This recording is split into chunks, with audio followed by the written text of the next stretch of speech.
Hello everyone, good evening to you all. So once again, let me express my gratitude to you all and to the mentors of this house, because with their support, I was capable to transmit the message here, and the message of course came from them. So I'm just a vector to present that message and to motivate you all to think about that. Okay, bring your ideas. Think about, reflect on what is going to be presented today, how this thing could improve your attitude, your actions with others and with you, mainly with you, right? So what kind of salt are we? Not you, but we. So are we tasteless? Are we salty? So let's reflect that thing. Let's think about us. What kind of salty are we? And in the Gospel according to Spiritism, in the chapter 27,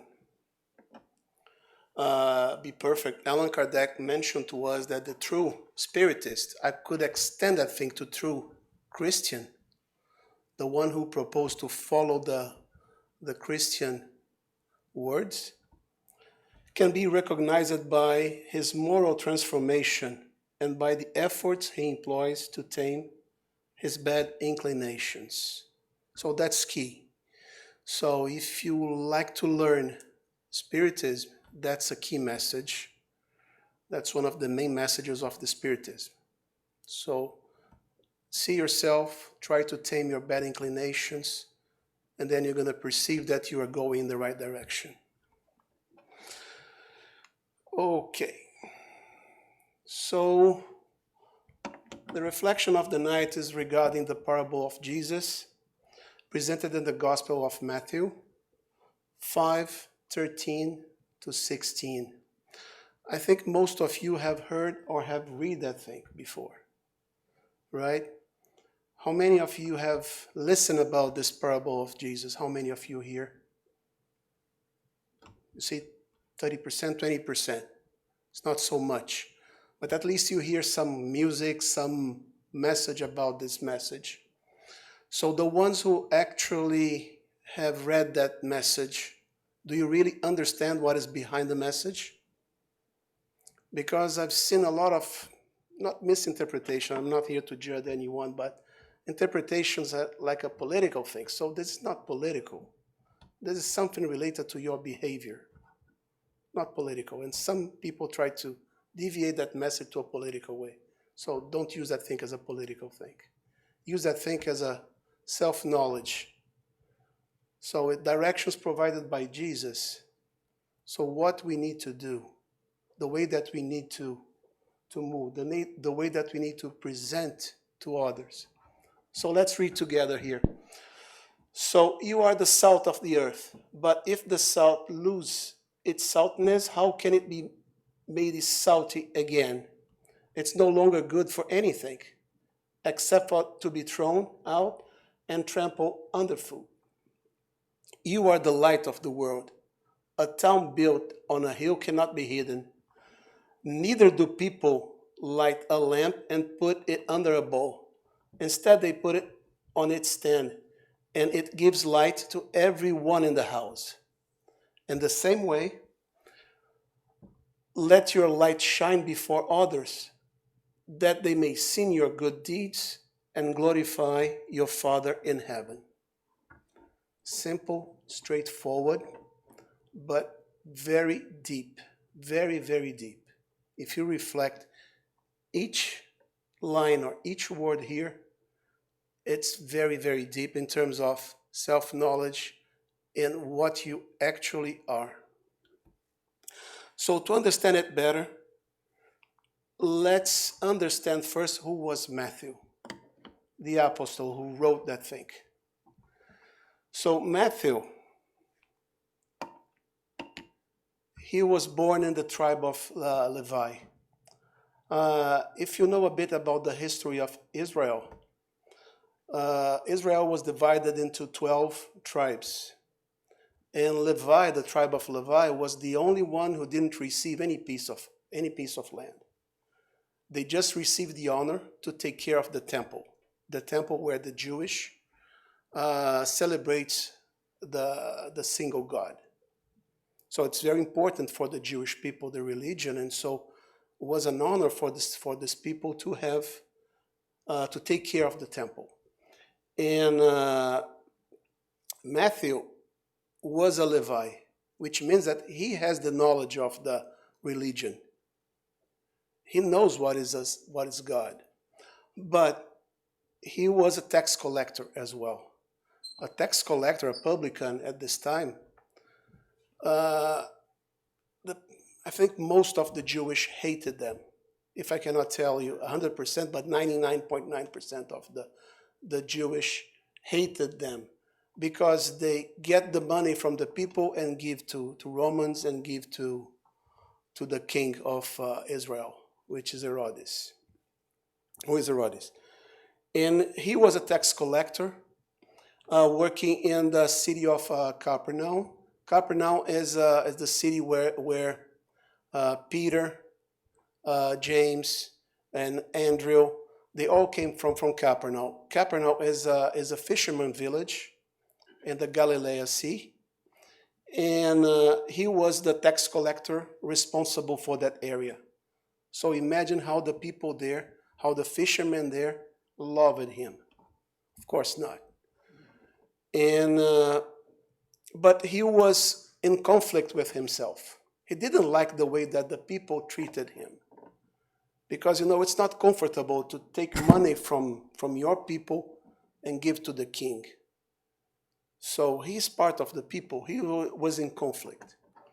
And Matthew was also one of the few people at this time who was literate. He knew how to write. He knew how to read. Because of his function, he needs to know that thing. And Jesus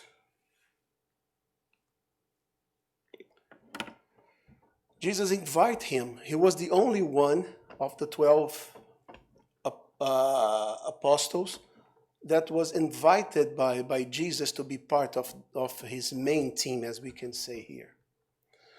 So he was invited because all the other they were selected. So you come with me. But Matthew was the only one who was invited. And of course, Jesus didn't do that thing by something. Jesus had he was pretty prepared for the mission that he was facing here. And you see that Matthew was one of the main apostles who wrote the New Testament. So the 4 Testaments, one was written by Matthew, the other one by John, the other one by Mark, and the 4th one by Luke. So just him wrote one of the main ones because his gospel was the basis for Luke and Mark. Because Luke and Mark, they were not with Jesus. They read what Matthew put in the words, and they create their own gospel. John is a little bit different, but if you see the gospel from Matthew, from Mark, and from Luke, they're pretty similar. But John is a little bit different. And there's a theory also that the apostles, they don't know how to read or write, except Judas, the Iscariotes, and Matthew.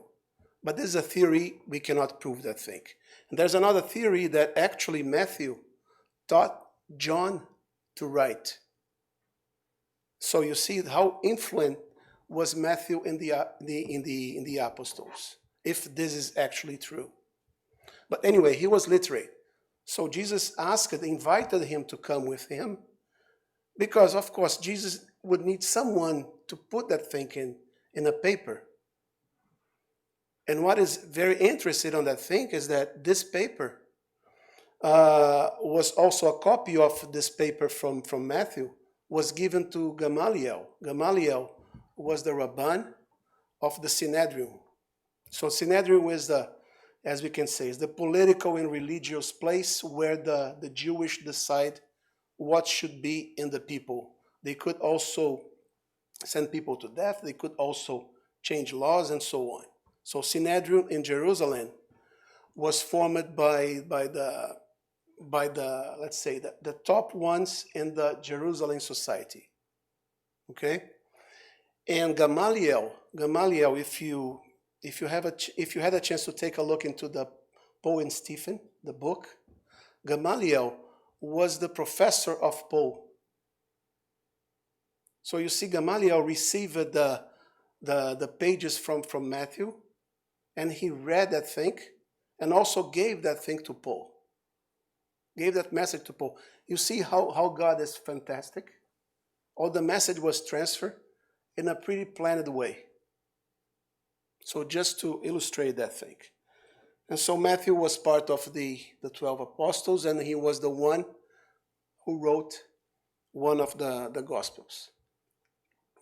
So at the end of his life, he disincarnated in Ethiopia as a martyr, defending, I forgot her name, I think it's Saint Iphigenia. And he was they throw rocks on him, and he disincarnated. But his mission is accomplished because he put the words, and we can read the words until today. Right? So it's amazing how it's if you take a look in the statistics, the Bible is the book that lasts for a long time, and there's a lot of editions. There's no other book in the human history that has a lot of editions like Bible. And Matthew was one of the writers, if we can say that. So that's the mission, and the mission was accomplished. So the Gospel of Matthew. The Gospel of Matthew, if you see, it's in a very chronological written. So chapter 1 and 2 is the childhood of Jesus. So sometimes I read that we don't have so much information about the childhood of Jesus. This is not so true because we've got that thing in Matthew. And Matthew got this feedback, this information from Jesus' mother. So I think it's pretty accurate. The other part is about the John Baptist speeches. John Baptist was the one who prepared the Jesus way in Israel. So the other part is related to the speeches and the ministry of Christ. We can see here the Sermon of the Mount, the Beatitudes, if you are familiar with the Sermon of the Mount. But this should be another, not only a lecture, but I think a course, because the Beatitudes are great and fantastic. And talk about the relative morality. So if you see, it's in a pretty chronological order until the Jesus disincarnation here, and also resurrection. So I didn't know about that until I received the message from the mentors to prepare this lecture. It's amazing. It's amazing. Because for me, Bible is initially I was thinking is a collector of parables, and actually not. That's the history here, right? And Allan Kardec, he, as a reference for the gospel according to Spiritism, he used exactly the Sermon of the Mount and the relative morality to present to us in the gospel according to Spiritism the moral laws. Right? So you see how influent is this Gospel of Matthew. All the bases we've got in the Spiritism for the moral laws came exactly from the Sermon of the Mount. Basically. We got other stuff, of course. Okay? Any questions here? Good? Okay, so the salt of the earth. Let's go back to the salt of the earth. So this text is positioned right after the Beatitudes. So right after the blessed the peaceful, bless the hunger for justice, and so on. Right after that thing. And this message was given not to the public in general, was given in private to the disciples. We don't know if it was only given to the apostles, but was given to the people close to Jesus. So, and he addressed it, he gave the message on how they are gonna share that word, how they are gonna present themselves to others. So it's nowadays, this teaching is for everyone who would like to take place of an apprentice, a disciple. So if you like to follow the word from Jesus, if you like to follow the Spirit's message, so that's the way you should do. So that's the importance of this message. It's a simple, you see 4 paragraphs only presenting, you should do that way. That's the way you should follow. There's no mistake if you follow that way. Simple and very objective. Remember that at this time, Jesus could not be so, his speech could not be so different than a parable. He needs to give that image. So if I present to you an image here, this message will be better fixed in your mind. So Jesus was giving exactly the same thing. So he was giving in terms of images, the salt, the light, and so on. Okay? Okay, so let's start our reflection. That's the core of the lecture of the night, and I hope that will give you motivation to read more about that. Because when I start to prepare this presentation, I receive it. You cannot imagine how much information I receive it from different sources. And I stop it because if not, I cannot summarize that thing in 40 minutes, 45 minutes. It was amazing. So if I'm going deeper, more and more. And the objective here is to give you a summary, and then you can go further if you like to go further. Okay, let's start with the first paragraph.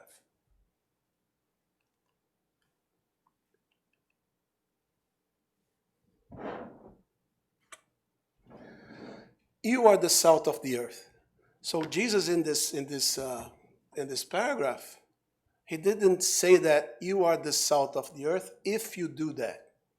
It's very affirmative. You are the salt of the earth. We are the salt of the earth. Right? There's no questions on that thing. It's not putting any conditional. So do that to be the salt of the earth. No, we are the salt of the earth. So what does that mean? Salt, it's a very unique substance, right? Salt, it can be used to give flavor.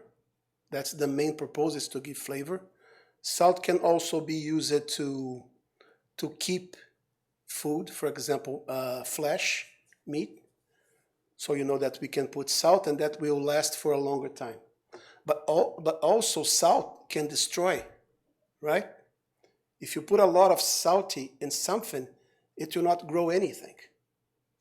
It destroys the land. So salting must be a very balanced way.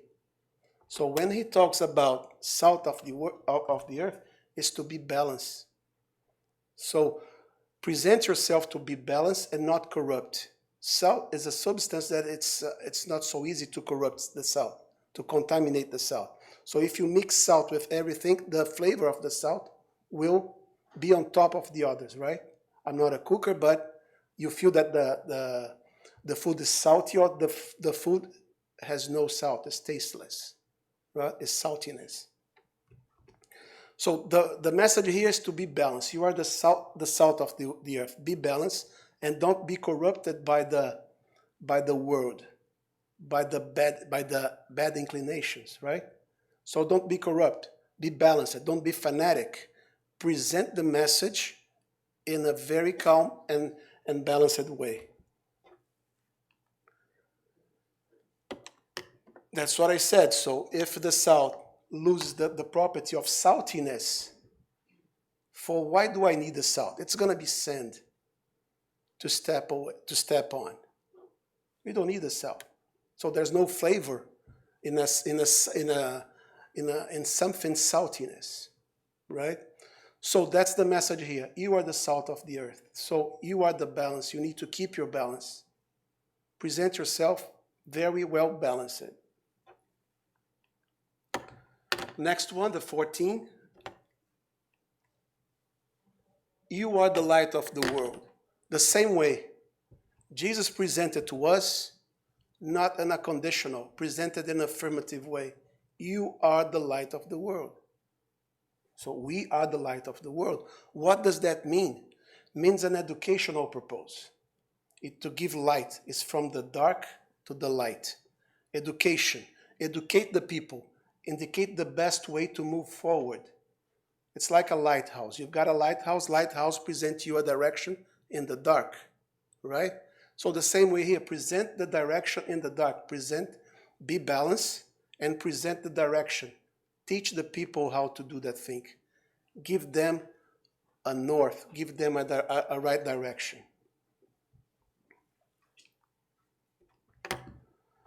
Because a town built on a hill cannot be hidden.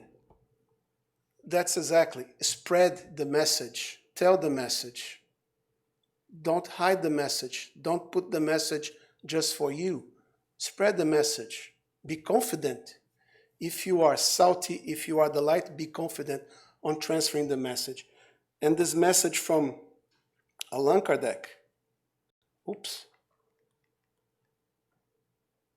And this message from Allan Kardec in the Gospel according to Spiritism, love one another. That's the first. And the second one, educate yourselves, is the second. Right? Don't be selfish and keep the knowledge just for you. Spread the word. Moving forward, 15. Neither do people light a lamp and put it under a bowl. So that's exactly, don't hide your knowledge. Spread your knowledge and put higher. So you see this figure right here. If you put the lamp in a higher position, the footprint here will be bigger than the lamp that is in a lower position. Put it higher, then you're going to increase your footprint. You're going to spread the word. That's what Jesus is saying here. Enlighten yourself, present it, and spread that thing in a higher footprint. So this means enlightenment and guidance for moral and spiritual evolution. Above, elevate your thoughts and present yourself with using elevate thoughts. Okay? 16. In the same way, let your light shine before others, and they may see your good deeds. Exactly. Don't hide yourself.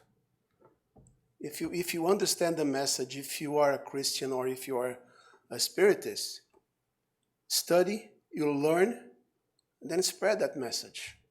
Don't force, don't be fanatic, but spread the right message. It's pretty common for us when we talk about Spiritism that we talk only about reincarnation. So actually, if you see the message in the very beginning of this presentation, the message is moral evolution. That's the message. And reincarnation is a mechanism for this moral elevation. Make sense? Okay, shine.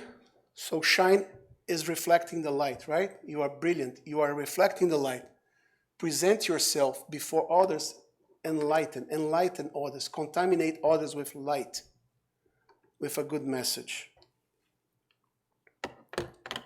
And glorify your Father. So in that, the last one, the glorify your Father in heaven, it's exactly to believe that we are a single humanity. So we are facing here the pandemic situation. So we've got a lot of good stories from the people involved with the health, the people involved with the grocery store. So think about that thing. We are a single humanity. We depend on each other, right? And we are going to be part of the God's creation. We are going to be co-creator with him. So when you present yourself as a disciple of Christ or a disciple of the Spiritism, so you present yourself as balanced, as at the south, and also enlightened. Elevate your vibration to spread the right word. Makes sense here? Makes sense? This the way that we need to. That's one way to interpret to understand the message behind of this parable of Jesus. And this is based on a lot of studies provided by Spiritists who went deeper in that message and tried to let me bring what is the actual message behind that. Clear? So feel free to present any questions, okay? We got time for that.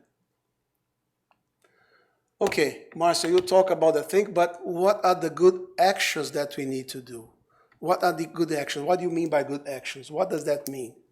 So first of all, we need to understand if we got, before we incarnate, we compromise in our incarnation on what we are going to do here, right?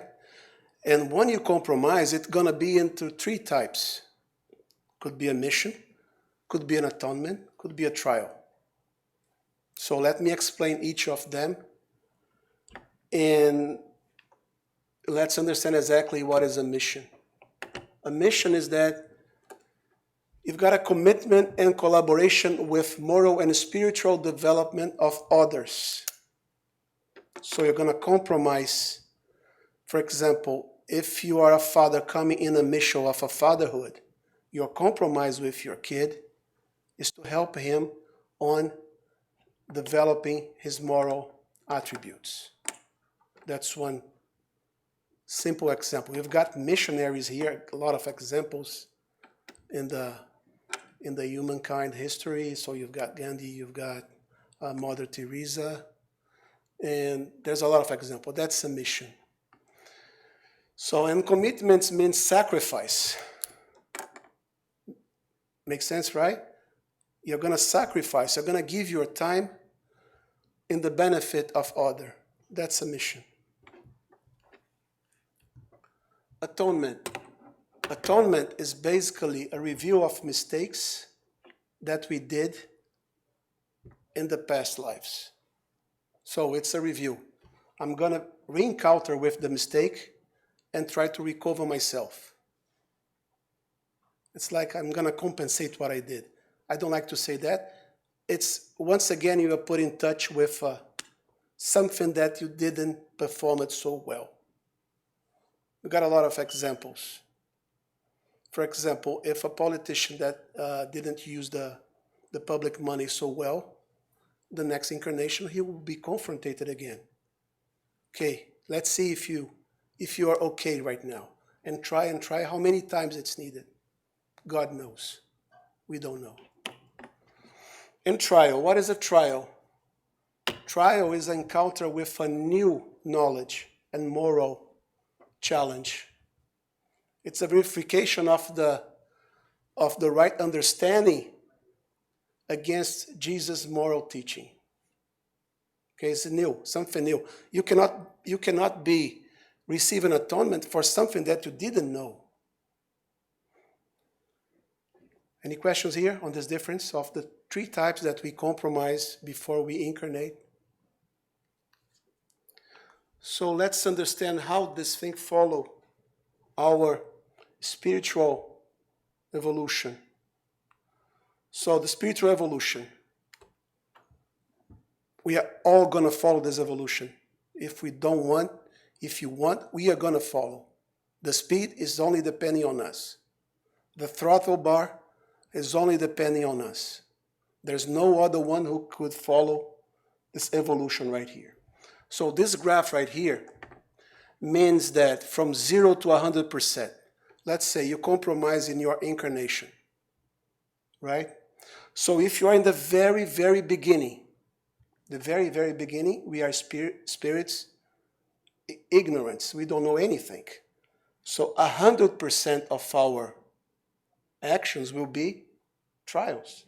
Everything is new, right? So as we move forward, you see, we are gonna make some mistakes and so on. It will increase the curve of the atonements because I fail sometimes, of course. It's new. We are incarnating. So each vertical line here, if you sum the three curves, each vertical will give you 100%, right? On the other extreme, for the pure spirits, if they incarnate, it's going to be 100% in mission because they don't need to learn anything. They don't need to perform any atonement. So that's the curve. Okay? So we are going to increase the number of atonements, but in parallel, we are going to receive some missions. As I said, fatherhood could be one, and so on. A good news here is that we are all going to reach that point here as a pure spirits. Right now, in our condition, probably we are right here, right? A bit of mission, atonements, and trials. A little bit of here, if we could, in average, of course. It's going to be different for each one. And this curve, of course, it's depending on each of us. My curve could be different than yours, and so on. It makes sense here? Right? Actually, for me, it doesn't. On the trials, you take Jesus, for instance, he had a lot of trials on his mission. So he should be like, his curve, the yellow one, should be very close to his green one, the mission. So I think the more elevated you are, more prepared you are for the trial. So I think there's a little imbalance there. Yes and no. What I'm trying to say here is that think about the extremes, right? Extremes. Pure spirit, angelical one. In angelical one, if you incarnate, you are coming in a pure mission. I don't think they are going to be incarnating for something new. They're not going to learn anything. That's the idea here. A pure, the extreme right here, they're not going to incarnate for trials or for atonements because he knows everything. He already did that learning in the past. So in the very, very beginning, when we are created as a spirit, everything is new. We don't know anything. So everything will be a trial. So if you see the extremes and the way that the curve is coming, it depends on us. So the idea here is to present that extreme, pure, angelical ones. Right? Makes sense now? Or it's you do not agree with that? I don't think Jesus came here for trial. It's complex because if you're in a mission and I agree with the atonement, but I think it's debatable the trials because Jesus came in a very special mission which required all kinds of trials for him to succeed. He could have failed. The trial here in another means trial for you. For you a to- man that you're As a man, but I think he was very prepared. He was very prepared for the incarnation here. Not a reincarnation, an incarnation. He was very prepared. And I think he was not prepared to fail. And because he knows everything. It's not the amount of trials. Maybe I'm getting it wrong. I'm looking at that there is The here? less trials as you're Here?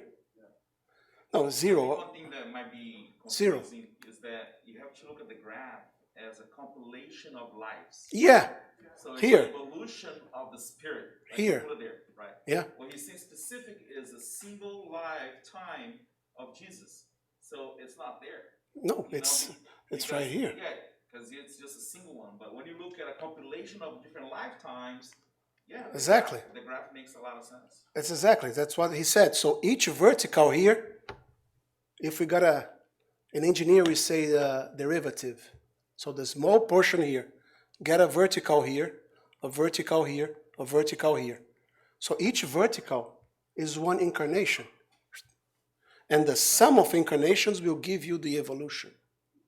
So in one incarnation here, let's say, for example, I don't know who is that guy here. Who is that spirit here?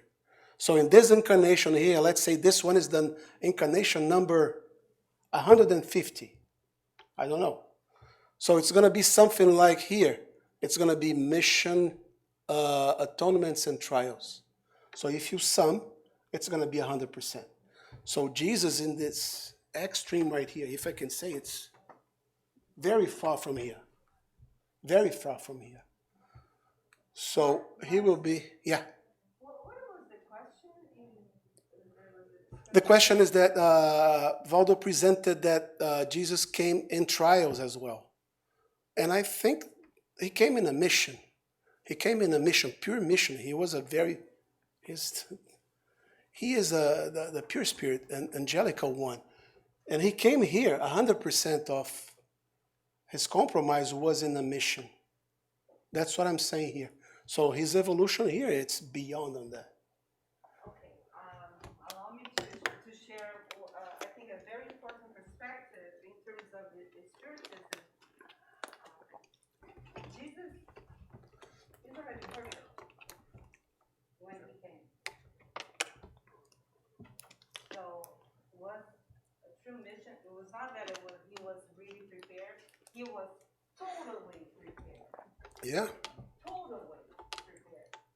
But what I understand from Valdo's point of view is that as he came in a mission, he went through trials to help us to show what we need to do when we go through trials. So when people see him in the cross, can we think that he was going through an expiation of some sort? Yes or no? No. Of course not. But he came to suffer, to show us that suffering has its place at some level for some of us, or so many of us, who go through expiation. Yeah. So like some people say about Chico Xavier, he went through much pain in his early life and throughout his life. But some, like St. Francis, so many spirits go through trials to help us understand, just to show that it's possible to go through suffering without failing. If you go through if you read the book 50 years later, or the book Renunciations, this is one of the major bestsellers in the Spiritist literature. You will see their heroes. They were just like people, they are not going through any expiation whatsoever, Yeah. but they came to go through pain and suffering just to help us to understand. Yeah, that it's possible. the trial is not for him. His trial is for others. As an example, This is for a different type of trial. this trial here, it's for the evolution of the spirit, for my spirit, for your spirit. Jesus didn't come here for trial himself. He came to show that he's doing something very uncomfortable, to show that it's possible to move forward. That's good. I'm clear now. Makes sense? The mission itself, it's a special type of. The three types. Yeah. Three types that I described. The trial is for the evolution of the spirit to evolve. Exactly. And after you evolve, your trials is called missions. It's a different type of. Exactly. Okay. As we presented before in the previous slide, remember? the mission, the atonement, and the trial. It's for the spirit to evolve. So Jesus came here in a pure mission, and the trial that he suffered, and the let's say the facts that he was faced was not for him, for sure, No, that's good. because he knows what he was doing. But he went there for example, a fatherhood. A fatherhood, the mission of fatherhood. You're gonna be, sometimes you prove something to your kid, right? You make a trial to yourself to show your kid, not because you know that thing. That's one simple example. But God, Jesus came here as a pure mission, was above and beyond this thing. If we can say 120%, it's above and beyond. This is for a single spirit. When I'm saying here, it's not evolution of the spirits, it's evolution of the spirit. Singular. Okay? And think about each vertical here, that we are moving that direction. Right? That's a good news, because we are going to reach that level of evolution. Even if we don't want, we are going to follow. Could take longer, could be taking less, depending only on us. Okay? So, any questions here about the interpretation here, the reflection of the day? Basically here, salt of the earth, balance, light, education, illuminate others. Don't put the others in the dark. Illuminate. Bring yourself. Okay? And put it higher, not below. And then you collaborate with God and His creation. That's the idea here. And as we mentioned in if you remember the first slide, in the Book of Hopeness, chapter 72, by the Spirit of Emmanuel. So let us therefore comply with the Spiritist definitions, which outline us imperceptible duties, confessing ourselves Spiritists and embracing Spiritist attitudes, but without forgetting that Spiritism in the sphere of our lives, in everything and for everything, it's moral renewal. That's what I mentioned before. So when you talk about Spiritism, it's not only incarnation. Moral renewal is the key. Reincarnation is going to be a mechanism for the moral evolution.